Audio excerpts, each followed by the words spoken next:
नमस्कार विद्यार्थी मित्रांनो, 9वीच्या विद्यार्थ्यांसाठी हा व्हिडिओ अत्यंत महत्त्वाचा आहे. मित्रांनो, 9वीसाठी मॅथ्स 2 मध्ये जसं ट्रायंगल वगैरे जे लेसन्स आहेत, बऱ्यापैकी नवीन कन्सेप्ट्स त्यामध्ये असतात. त्याचप्रमाणे पॅरलल लाईन्स हा सुद्धा एक आहे लेसन. आणि या पॅरलल लाईन्सच्या संबंधित काही बेसिक गोष्टी, बेसिक कन्सेप्ट्स जर तुम्हाला चांगल्या ठाऊक असतील, चांगल्या माहिती असतील, तर तुम्हाला इथून पुढे मॅथमॅटिक्स जोपर्यंत तुम्ही शिकताय तोपर्यंत त्या कन्सेप्टचा नक्कीच फायदा होईल. त्यामुळं या पॅरलल लाईन्सशी संबंधित ज्या काही कन्सेप्ट्स आहेत त्या कन्सेप्ट्स आज आपण व्यवस्थित समजून घेऊया, त्यांचं फाउंडेशन पक्कं करूया. ओके, तर बघा, पॅरलल लाईन्समध्ये सगळ्यात अगोदर आपण दोन कुठल्याही लाईन्सचा विचार करूया. ओके, त्यामध्ये ही एक लाईन आहे, दुसरी लाईन अशी चालली आहे. ठीक आहे, ज्यावेळी दोन्ही साईडनं ॲरोज असतात त्यावेळी त्या लाईन्स अनंतपर्यंत वाढतात, हे आपल्याला माहिती आहे. आता इथे जरी आपल्याला त्या एकमेकांना टच करताना दिसत नसतील तर पुढे ह्या लाईन्स वाढवल्याच्या नंतर बघा काय गंमत होते.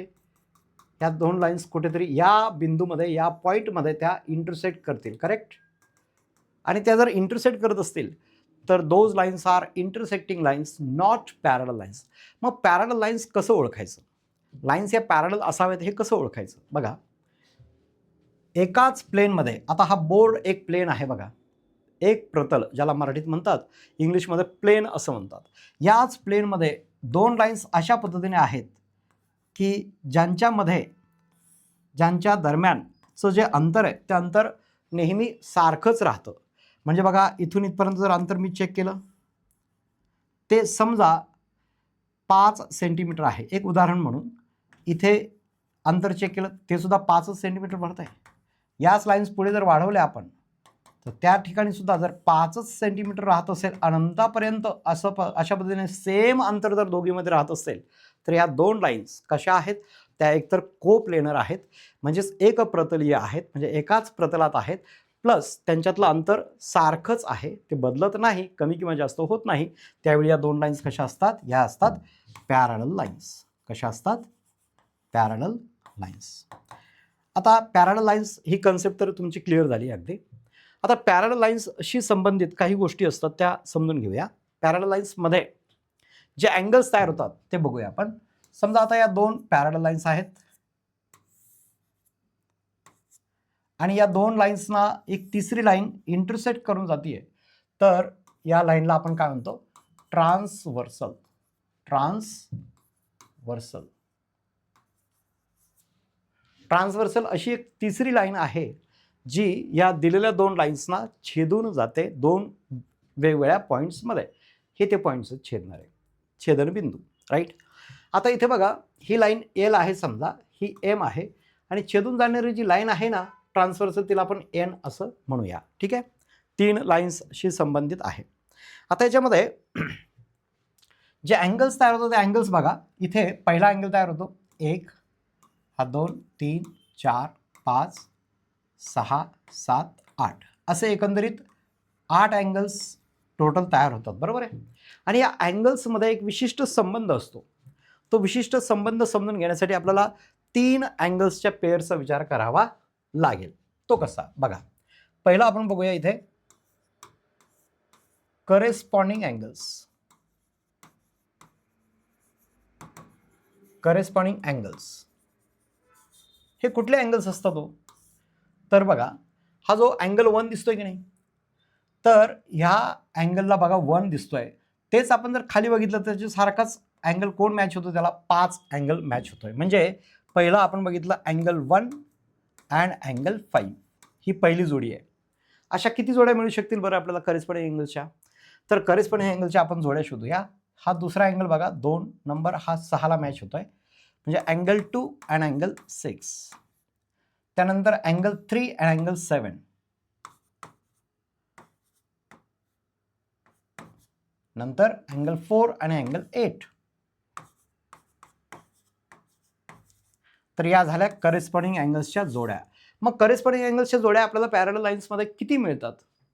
2 पॅरलल लाईन्स आणि एक ट्रान्सव्हर्सल यांचा विचार करून यांच्या एकत्रितपणाने येऊन आपल्याला साधारणपणे 4 पेअर्स मिळाल्या, म्हणजे 8ही अँगल्स त्यामध्ये विचारात घेतले गेले. करेक्ट आहे.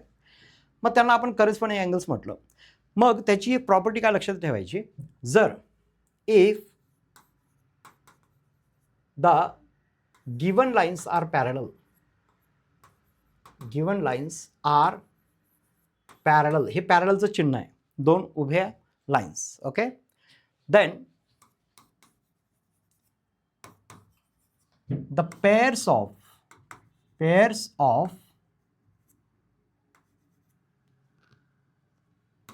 then the pairs of corresponding angles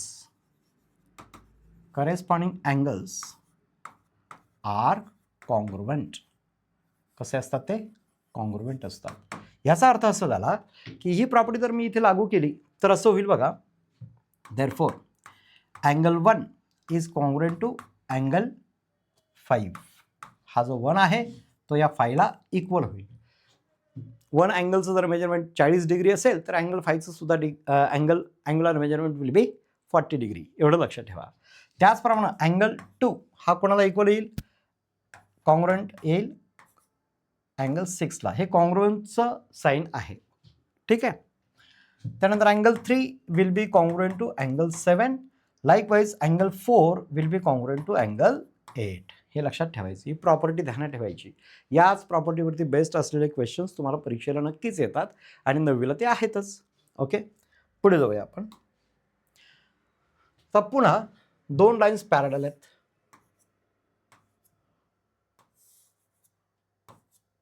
आणि ही ट्रान्सव्हर्सल आहे.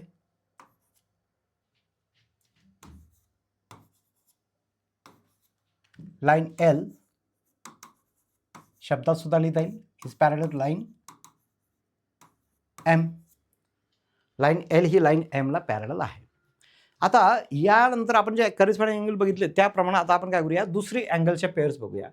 परत या अँगल्सना नाव आपण आता ABCD देऊया. ABCDEFGH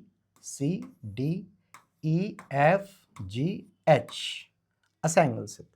आता दुसरा प्रकार आपल्याला बघायचा तो आहे अल्टरनेट अँगल्स.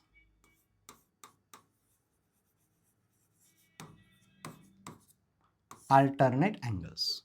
आता अल्टरनेट अँगल्स जे असतात की नाही, तर दोन पॅरलल साईडच्या मध्ये ॲक्च्युली हे इंटिरियर अल्टरनेट अँगल्स आहेत, एक्सटेरियर अल्टरनेट अँगल्स सुद्धा असतात. तर आपण अल्टरनेट अँगल्स मधला पहिला प्रकार बघूया. त्यातला पहिला बघूया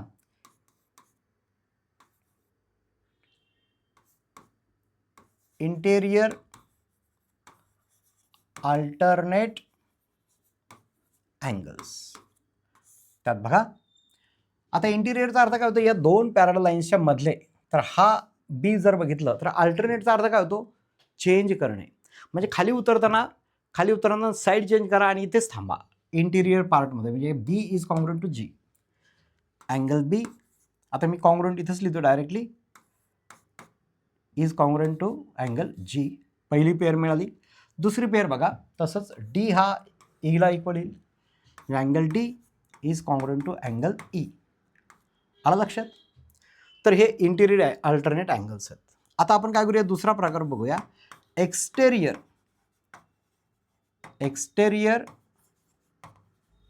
अल्टरनेट अँगल्स. हा एक प्रकार बघूया. आता एक्सटेरियर जर बघितलं, हा जो ए की नाही, ए खाली येताना बाहेर, हा बाहेर आहे तर मग बाहेरच जा, आतमध्ये नाही. Exterior H, A is congruent to angle A is congruent to angle H. त्याचप्रमाणे angle C is congruent to angle F. झालं. तर यात सुद्धा अल्टरनेट अँगल्सच्या एकूण आपल्याला 4 पेअर्स मिळाल्या, 8ही अँगल्स त्यात कव्हर झाले. आणि इंटेरियर जर म्हटलं तर दोन पॅरलल लाईन्सच्या मधले अँगल्स विचारात घेतले. D is equal to G, D is equal to E, तसंच A equals H, C equals F. हे केव्हा शक्य आहे, मात्र जर दिलेल्या लाईन्स पॅरलल असतील तर. म्हणून मी इथे सुरुवातीला लिहिलं आहे line L is parallel to line M. असं ज्यावेळी असेल त्यावेळी अल्टरनेट अँगल्स हे इक्वल असतात, पॅरलल एकमेकांशी कॉन्ग्रुएंट असतात. हे आपण पेअर्स वाईज इथे बघितलं. अजून एक बाकी आहे, ते कसे बघा. अजून दोन लाईन्स पॅरलल घेऊया.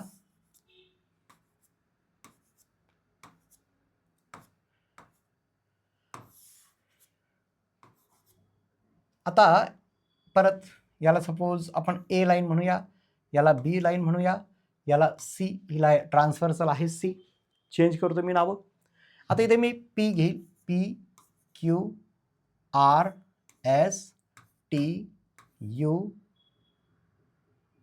W X. P Q R S T U V वगैरे नाही घेतलं, यू टी डब्ल्यू एक्स काही पण नावं आपण घेऊ शकतो. तर आता तिसरा प्रकार बघा, तो आहे कुठला सांगता येईल?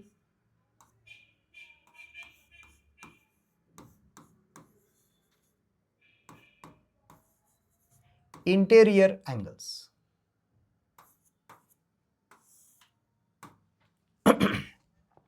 आता इंटेरियर अँगल जे असतात ना, त्याच्या फक्त दोनच पेअर मिळतील. Interior angles, interior angles on the same side of the transversal असा त्याचा पूर्ण अर्थ होतो. म्हणजे ट्रान्सव्हर्सलच्या एकाच बाजूला असलेले इंटेरियर अँगल. जसं आर जर मी विचारात घेतला, आता पी क्यू डब्ल्यू एक्स यांचा विचार होणार नाही, कारण ते आतल्या भागात नाही आहेत. तर इंटेरियर अँगल्समध्ये आपल्याला आतल्या अँगलचा विचार करावा लागेल. त्यामुळे आपल्याला दोनच पेअर मिळतील. हा आर जो आहे तो टीला मॅच करेल. इंटेरियर अँगल म्हणजे अँगल हा, पण हे केव्हा बरं, तर आपल्याला दोन लाईन्स हे पॅरलल असाव्या लागतील. If A is parallel to B, line A is parallel to line B असं जर असेल तर आपण असं म्हणू शकतो इंटेरियर अँगलची जी पहिली पेअर आहे, angle R plus angle T is equal to 180 degree. म्हणजेच काय हो, इंटेरियर अँगल्सचे जे पेअर असतात ना, त्या कॉन्ग्रुएंट नसतात, त्या इक्वल नसतात. कुणाप्रमाणे? करेस्पॉन्डिंग अँगल्स आणि अल्टरनेट अँगल्स प्रमाणे ते इक्वल नसतात. उलट त्या कशा असतात, तर ते दोन अँगल कसे असतात, ते दोन अँगल्स हे सप्लिमेंटरी असतात. सप्लिमेंटरी म्हणजे काय हो, दोघांची ॲडिशन 180 डिग्री असते. त्याचप्रमाणे या साईडला जर बघितलं तर angle S plus angle U is equal to 180 degree. या तीन प्रॉपर्टीज जर तुम्ही व्यवस्थित लक्षात ठेवल्या तर मात्र पॅरलल लाईनशी संबंधित सगळ्या प्रकारचे गणित तुम्ही सहज लिलया सॉल्व करू शकता. करेक्ट आहे. आता आपण एक काम करूया, ह्याच्यावरती आधारित एखादा सम असेल तर तो मी तुम्हाला एक्सप्लेन करायचा प्रयत्न करतो. बघा, समजून घेऊया आपण सोप्या पद्धतीनं. एक सम आहे, एक आकृती मी इथे ड्रॉ करतोय, माझ्याकडे आहे ती. इथे करूया. तुमच्या टेक्स्टबुकमध्ये तुम्हाला हे सापडेल नक्कीच. हा पॉइंट डी आहे, 100 डिग्री अँगल आहे इथे. हा पॉइंट ई आहे, इथे सी, इथे 50 डिग्री अँगल आहे, आणि त्यानंतर इथे ए बिंदू पॉइंट आणि हा बी. ओके. आता विचारलं का बघा, find the measure of angle ABC. हा एबीसी जो अँगल आहे तो आपल्याला विचारलेला आहे, आणि यात दिलेलं आहे की ही जी लाईन आहे कुठली, बी ए आणि डीई हे दोन रेज आहेत. लाईन म्हणण्याऐवजी रेज आहेत, म्हणजे ray B A is parallel to ray DE ही दिलेली कंडिशन आहे, त्यांनी दिलंय तसं. म्हणजे हा ए बी आणि डीई दूर आहेत एकमेकांपासून, त्यांच्यात तर ट्रान्सव्हर्सल पण नाही आहे. पण आपण विचार करूया व्यवस्थित, काय करायचं ठरवूया. ठीक आहे. तर एवढ्या माहितीवरून आपल्याला एबीसी अँगल फाइंड करायचं आहे. तर इथे तुम्हाला एक कन्स्ट्रक्शन करावं लागेल. कन्स्ट्रक्शन म्हणजे नव्यानं काहीतरी तुम्ही ॲड करताय फिगरमध्ये, ते कन्स्ट्रक्शन आपण इथे करूया. ते काय करायचं, तर पॉईंट सी मधून जाणारी एक लाईन ड्रॉ करायची. कशी? Which is parallel to A B D E. बरं का, कन्स्ट्रक्शनमध्ये करायचं, ड्रॉ अ लाईन, त्याला आपण म्हणूया इथे suppose A B C D E F आणि जी म्हणूया, काही पण घेऊ शकता तुम्ही. Line F G parallel to A B and D E. A B आणि डी ईला पॅरलल अशी ती लाईन आपण ड्रॉ केलेली आहे. आता बघा याच्यावरनं काय होईल, सगळ्यात महत्त्वाची गोष्ट अशी आहे की आपण डी ई आणि सी जी यांचा जर विचार केला तर त्या पॅरलल तर आहेत, आणि डी सी ही काय, ट्रान्सव्हर्सल. करेक्ट आहे. मग आपण असं म्हणू शकतो की angle E D C is congruent to or equal to म्हणू शकता अँगल DCG. कॉन्ग्रुएंट येईल का? सॉरी, ते काय येतील बरं? इंटिरियर आहेत ना, मग ते सप्लिमेंटरी असणार आहेत. बघा हा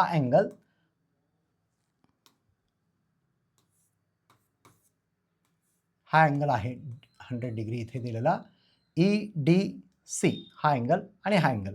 यांच्याकडे जर बारकाने बघितलं तर कसं दिसतंय? ही लाईन हिला पॅरलल आहे, ही ट्रान्सव्हर्सल आहे आणि ह्या एका साईडला ट्रान्सव्हर्सल, म्हणजे इंटिरियर अँगल्स आहेत. आणि इंटिरियर अँगल्स कसे असतात? सप्लिमेंटरी असतात, जे आपण प्रॉपर्टी बघितली आहे. So angle EDC plus angle DCG is equal to 180 degree. Reason आहे इंटिरियर अँगल्स.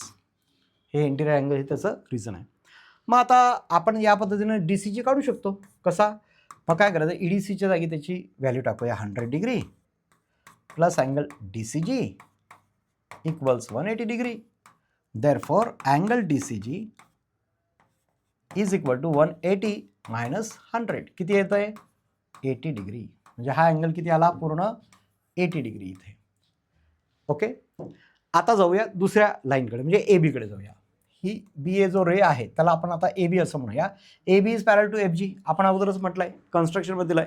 आणि ही काय आहे? ट्रान्सव्हर्सल. त्यामुळे इथला अँगल ABC आणि हा BCG हे काय होतील? Alternate angles. आणि अल्टरनेट अँगल्स कसे असतात? कॉन्ग्रुएंट असतात. मग असं आपण म्हणू शकतो, नाव angle ABC is equal to angle BCG. आणि रिझन द्यावं लागेल त्याला. आणि बघा, कधीही लक्ष ठेवायचं आहे, रिझन देणं गरजेचं आहे. तुम्ही ॲटलिस्ट अर्धा मार्क तरी त्यात लूज कराल जर ते नाही लिहिलं तर. रिझन द्यावंच लागतं. अल्टरनेट अँगल्स हे कारण त्याचं देणं गरजेचं आहे. आता BCG जर म्हटलं तर BCG मध्ये काय येईल बरं? 50 प्लस 80, बरोबर आहे. म्हणजे ते येईल 130 डिग्री. अशा पद्धतीने तुम्ही ABC सुद्धा फाईंड केलेला आहे, जो आपल्याला विचारलेला आहे. हे सगळं कसं शक्य झालं बरं? तर corresponding angles, alternate angles, interior angles या अँगल्सच्या प्रॉपर्टीज आपण व्यवस्थित समजून घेतल्या की आपण कुठल्याही प्रकारच्या अशा पद्धतीचं जे सम असेल, गणित असेल, ते आपण सहज लिहिल्या सॉल्व्ह करू शकतो. त्यामुळं परत एकदा सांगतो, या अगदी थोड्या अवधीमध्ये जो आपण व्हिडिओ आता शूट केलेला आहे त्याचा तुम्हाला नक्कीच फायदा होईल. आणि अशाच नवनवीन चांगल्या महत्त्वपूर्ण अशा जर गणिताचे जे काही फाउंडेशनल जे काही वर्क असेल ते जर तुम्हाला छानपैकी बघायचं असेल तर सारथी ऑनलाईनचं चॅनल जे आहे, यूट्यूब चॅनल सबस्क्राईब करा. त्यावरती येणारे नवनवीन व्हिडिओज जरूर बघा, लाईक करा आणि सर्वात महत्त्वाचं शेअरसुद्धा करा. त्याचबरोबर तुम्ही जर आतापर्यंत तुम्ही 9वीत असाल, 8वीत असाल, 10वीत असाल, तुम्ही आतापर्यंत जर सारथी ऑनलाईन जॉईन केलेलं नसेल तर सारथी ऑनलाईनचा क्लास जरूर जॉईन करा. आणि आपल्या मित्रांना, नातलगांना, सर्वांना सांगा. कारण सारथी ऑनलाईन हा ऑनलाईन क्षेत्रातला महाराष्ट्रातला सर्वोत्तम युनिक असा क्लास आहे. लक्षात ठेवा. धन्यवाद.